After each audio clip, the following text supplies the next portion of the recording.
It is finally Friday, and our Walt Grayson has another story for us about our neighbors and places that we might find interesting. Where to this time, Walt? We've been visiting some of the gardens that were to have been included in this year's Jackson Garden Club's garden tour. Of course, the tour's been called off due to coronavirus. But right now, we visit the place that, thanks to the tour sponsors, will still get proceeds from the tour anyway. Greenwood Cemetery in downtown Jackson. In one sense, I guess you could say Greenwood Cemetery was Jackson's first public garden. This is the oldest historic landmark in Jackson. It is the original cemetery. It was officially declared a cemetery January 1st, 1823. Everybody was buried here. Protestant, Catholic, Jew, all races, all creeds. The only qualification was to be dead.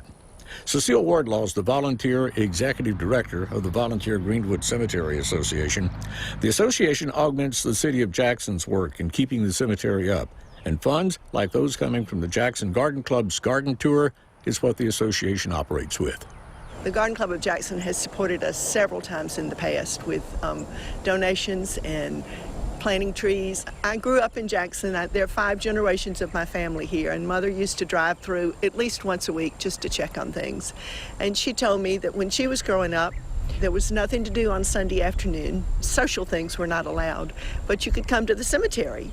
And so she and her family would come, and their friends' families would come to visit their ancestors, and they'd frequently bring cookies and lemonade and sort of have a picnic in the cemetery. It was the Sunday afternoon place to be.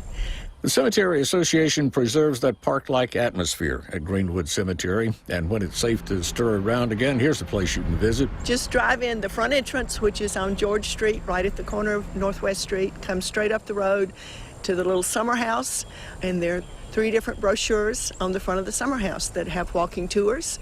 And just an aside, the roses are in full bloom right now. So thank you, Greenwood Cemetery Association, for preserving this historic old setting.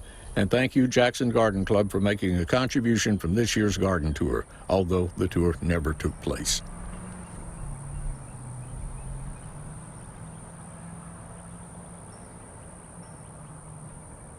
Hey, by the way, we'll visit another of those gardens that would have been on the tour next Monday in our Focus on Mississippi time slot. And Cecile Wardlaw says they always welcome new members to the Cemetery Association group, and details on how to join up are right there on one of those walking tour brochures.